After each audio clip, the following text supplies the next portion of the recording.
नमस्कार दोस्तों, आज का टॉपिक है न्यूट्रिशन मीडियम। तो न्यूट्रिशन मीडियम को समझने से पहले हम लोग एक टर्म डिस्कस करते हैं जिसका नाम है टिश्यू कल्चर। ठीक है, तो बेसिकली जिसे हम लोग प्लांट टिश्यू कल्चर की बात करें तो उसमें हम लोग क्या करते हैं, पेरेंट प्लांट से कोई हिस्सा लेके हम उसको एक आर्टिफिशियल मीडियम के ऊपर ग्रो करवा रहे हैं। तो ये टेक्निक क्या है, टिश्यू कल्चर है। ठीक है, अब टिश्यू कल्चर करने के लिए जो भी हमने मीडियम लिया है उसमें पोषक पदार्थ हम लोग मिलाते हैं, उसको यूज़ करते हैं। ठीक है, तो अब जो भी न्यूट्रिशन मीडियम बनाया है हमने उसमें कौन कौन से पोषक पदार्थ होते हैं, तो ये डिपेंड करेगा हम लोग कौन से टाइप का टिश्यू कल्चर कर रहे हैं। हम लोग सेल कल्चर कर रहे हैं, ऑर्गन कल्चर कर रहे हैं, या फिर हम लोग प्रोटोप्लास्ट कल्चर कर रहे हैं, एंथर कल्चर कर रहे हैं। तो इसके आधार पे हम लोग न्यूट्रिशन मीडियम को बनाएंगे। ठीक है, कुछ है कि न्यूट्रिशन मीडियम ऐसे हैं जो हम लोग ज़्यादातर यूज़ करते हैं। जैसे हम लोग बात करें एमएस मीडियम। ठीक है, एक एमएस मीडियम है, B5 मीडियम है अपने पास, N6 मीडियम है, वाइट मीडियम है। तो ये इस टाइप के ये मीडियम है जो हम लोग ज़्यादातर टिश्यू कल्चर में यूज़ करते आ रहे हैं। ठीक है, एमएस मीडियम सबसे ज़्यादा यूज़ होने वाला न्यूट्रिशन मीडियम है। इसका नाम हम लोग लिख लेते हैं यहाँ पे, मुराशिगे एंड इस्कुक मीडियम में सबसे ज़्यादा यही यूज़ होता है। ठीक है, इसके अलावा B5 मीडियम है, specially cell and protoplast culture में ज़्यादा यूज़ होता है। ठीक है, ये गैम्बर्ग के द्वारा बनाया गया था। इसके अलावा N6 मीडियम है। N6 मीडियम हम लोग स्पेशली सीरियल प्लांट्स के लिए यूज़ करेंगे। सीरियल प्लांट्स के लिए कल्चर करना अपने को, एंथर कल्चर करना है जैसे सीरियल प्लांट्स का, तो उसके लिए N6 मीडियम यूज़ करेंगे।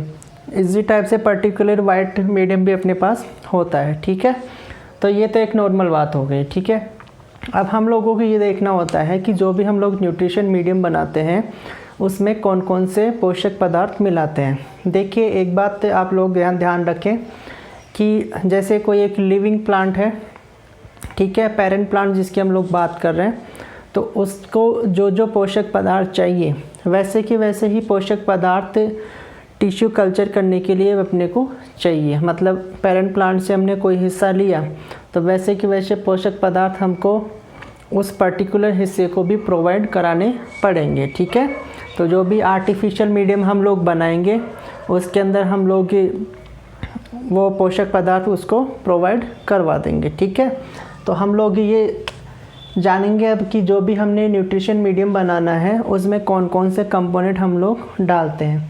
तो देखिए, जैसे हम लोग ये यूज कर सकते हैं इनऑर्गेनिक न्यूट्रिएंट्स अपने को डालने होते हैं।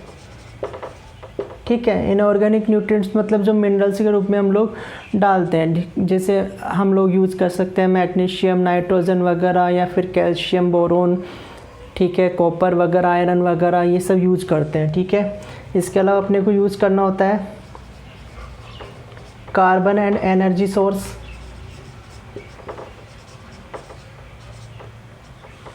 ठीक है, इसके अलावा हम लोग क्या यूज करेंगे माध्यम के अंदर, विटामिन्स यूज कर सकते हैं, PGR प्लांट ग्रोथ रेगुलेटर्स भी हम लोग यूज़ करेंगे। ठीक है, इसके अलावा हम लोग क्या डाल सकते हैं, ऑर्गेनिक सप्लीमेंट्स वगैरह यूज कर सकते हैं।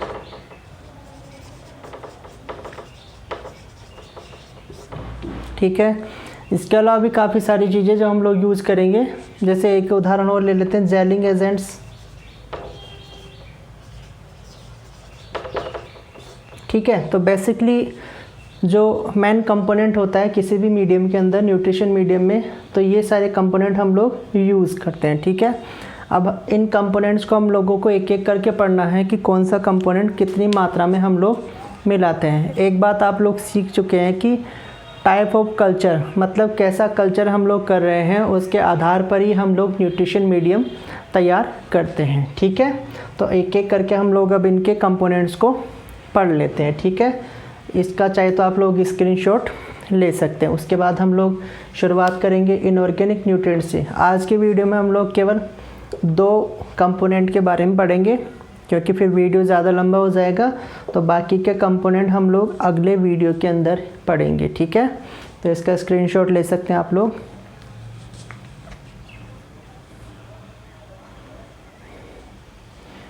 ठीक है, अब हम लोग पहला कंपोनेंट शुरू करते हैं।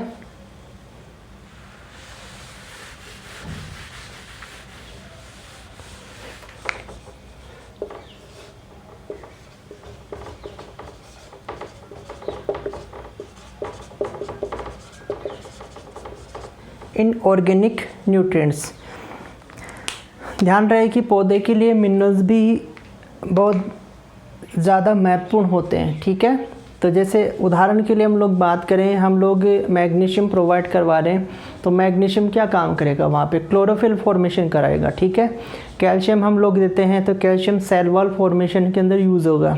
अगर हम लोग नाइट्रोजन दे रहे हैं तो न्यूक्लिक एसिड या फिर अमीनो एसिड का फॉर्मेशन में वो यूज़ होगा, ठीक है, उसके सिंथेसिस में यूज़ होगा, ठीक है।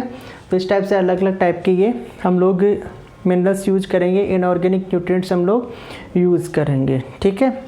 अब देखिए अपने पास ये तो हम लोग को पता है कि जैसे कार्बन, हाइड्रोजन, ऑक्सीजन, नाइट्रोजन, ये तो पौधे के लिए चाहिए ही चाहिए। इनके अलावा लगभग 12 टाइप के जो दूसरे एलिमेंट्स हैं जिनके अंदर हम लोग इनऑर्गेनिक न्यूट्रिएंट्स को इंक्लूड कर रहे हैं, वो भी ज़रूरी होते हैं, ठीक है। ये पौधे को ये भी प्रोवाइड कराने पड़ेंगे। अब इनऑर्गेनिक न्यूट्रिएंट्स कितनी मात्रा में प्रोवाइड कराना होता है ये हम लोग देखते हैं, ठीक है। तो अब देखो,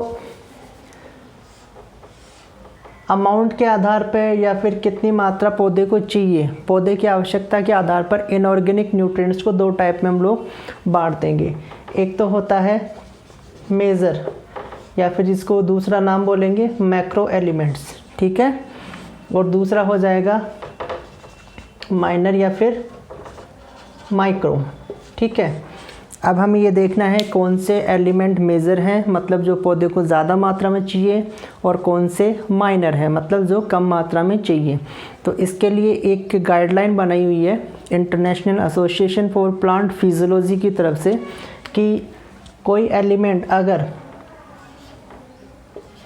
0.05 मिलीमोल पर लीटर से ज़्यादा मात्रा में पौधे को चाहिए तो उसको हम लोग इंक्लूड करेंगे मेजर या फिर मैक्रो एलिमेंट के अंदर। और अगर कोई एलिमेंट इससे कम मात्रा के अंदर चाहिए तो उसको हम लोग गिनेंगे माइनर या फिर माइक्रो के अंदर गिनेंगे, ठीक है। मेजर वाले कंपोनेंट जैसे हो सकते हैं नाइट्रोजन वगैरह, फॉस्फोरस हो सकता है, ठीक है, पोटेशियम हो सकता है, सल्फ़र हो सकता है, मैग्नीशियम हो सकता है, ठीक है। ये सारे क्या है, मेजर एलिमेंट्स के रूप में हम लोग गिनेंगे, ठीक है। और माइनर के अंदर क्या क्या हो सकता है? माइनर के अंदर हो सकता है जैसे आयरन वगैरह, कॉपर, मोलिब्डेनम, बोरोन, कोबाल्ट वगैरह, ये सब हम लोग इसमें यूज़ करेंगे, ठीक है। मैग्नीज, ये सब हम लोग माइनर एलिमेंट्स के रूप में यूज़ करेंगे। इनकी मात्रा 0.05 मिलीमोल से कम अमाउंट चाहिए, ठीक है, पौधे को। आप चाहे तो ये नोट कर सकते हैं, स्क्रीनशॉट इसका ले सकते हैं।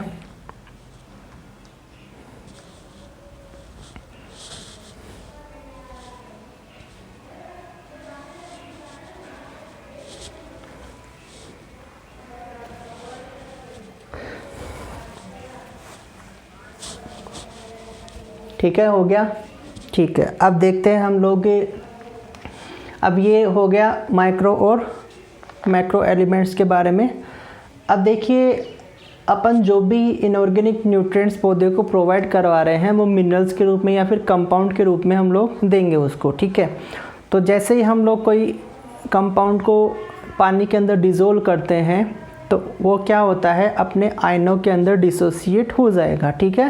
पहले अपने कंपोनेंट में, उसके बाद अपने आयनों के अंदर डिसोसिएट हो जाएगा। तो अगर अपन को 2 मीडियम के अंदर अपने को तुलना करनी है तो उनको हम लोग कैसे तुलना करेंगे? दोनों मीडियम के अंदर हम लोग आयन कंसंट्रेशन देखेंगे और टाइप्स ऑफ आयन देखेंगे, मतलब कितने टाइप के आयन वहाँ पे मौजूद हैं, ठीक है। तो एक्टिव फैक्टर क्या हो गया, किसी भी मीडियम के अंदर एक्टिव फैक्टर क्या है, कंसंट्रेशन ऑफ आयन, आयनों की कंसंट्रेशन को देख के हम लोग मीडियम को कंपेयर कर सकते हैं। ठीक है, ये बात हो गई।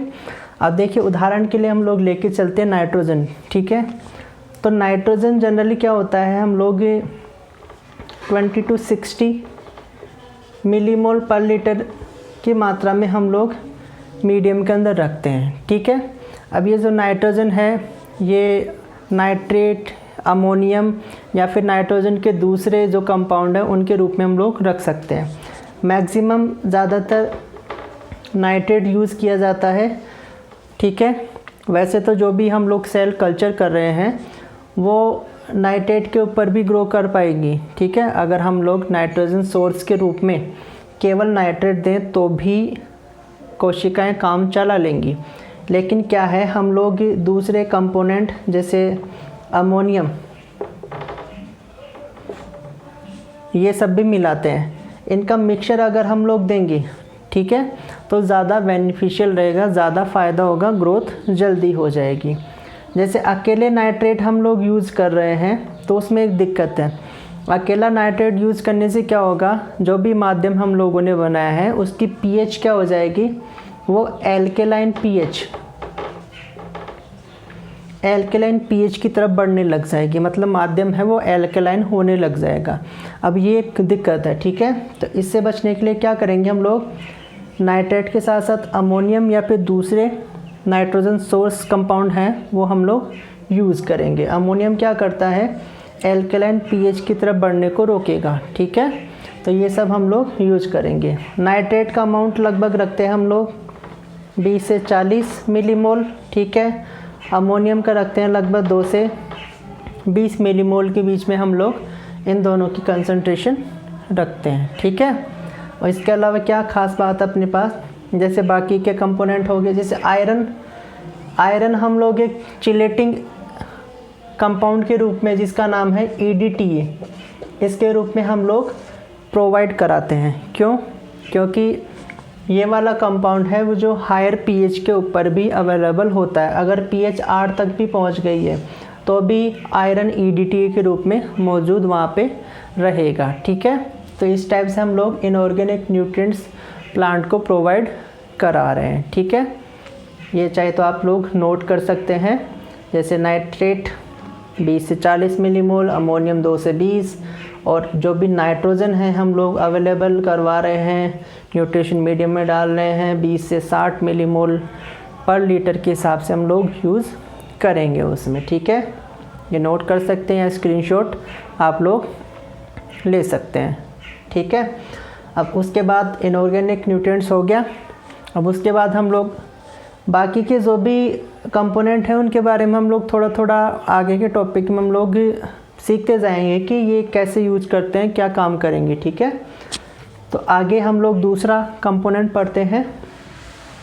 सेकंड कंपोनेंट है अपने पास कार्बन एंड एनर्जी सोर्स। ध्यान रहे कि जो भी कोशिकाएं हम लोग कल्चर कर रहे हैं उनके अंदर फोटोसिंथेसिस नहीं हो रहा है, तो वहाँ पे कार्बन सोर्स हम लोगों को प्रोवाइड करवाना पड़ेगा। तो जो भी मुख्य कार्बन सोर्स हम लोग अवेलेबल करवा रहे हैं वो है सुक्रोज। कार्बन सोर्स कार्बोहाइड्रेट के रूप में अवेलेबल करवाएंगे हम लोग। ठीक है, तो मेनली क्या यूज़ होता है, सुक्रोज हम लोग सबसे ज़्यादा यूज़ कर सकते हैं। इसके अलावा भी हम लोग काफ़ी कार्बोहाइड्रेट यूज़ कर सकते हैं, ग्लूकोज, फ्रक्टोज, गैलेक्टोज, मैनोज वगैरह ये सब भी यूज किया जा सकता है, पर मैक्सिमम सुक्रोज यूज होता है।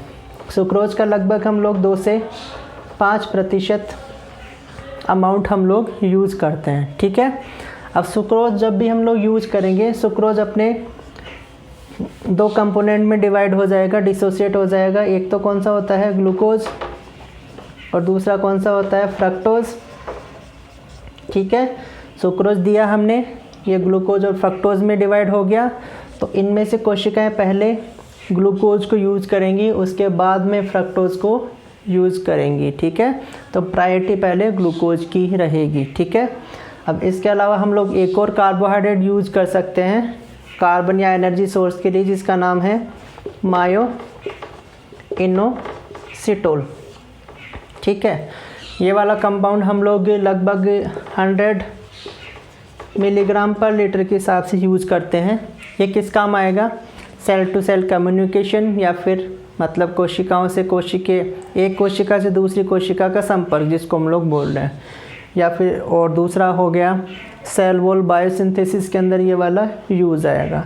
तो ये वाला भी हम लोग इस वाले कंपोनेंट के अंदर यूज कर सकते हैं। ठीक है, तो ये 2 कंपोनेंट आपको समझ में आ गए होंगे। बाकी के कंपोनेंट हम लोग अगली क्लास में डिस्कस करेंगे। ठीक है, अगर आपको ये समझ में आ रहा है, वीडियो पसंद आ रहा है, तो आप लोग चैनल को लाइक और सब्सक्राइब ज़रूर करें। ठीक है, थैंक यू। अभी के लिए इतना ही काफ़ी है।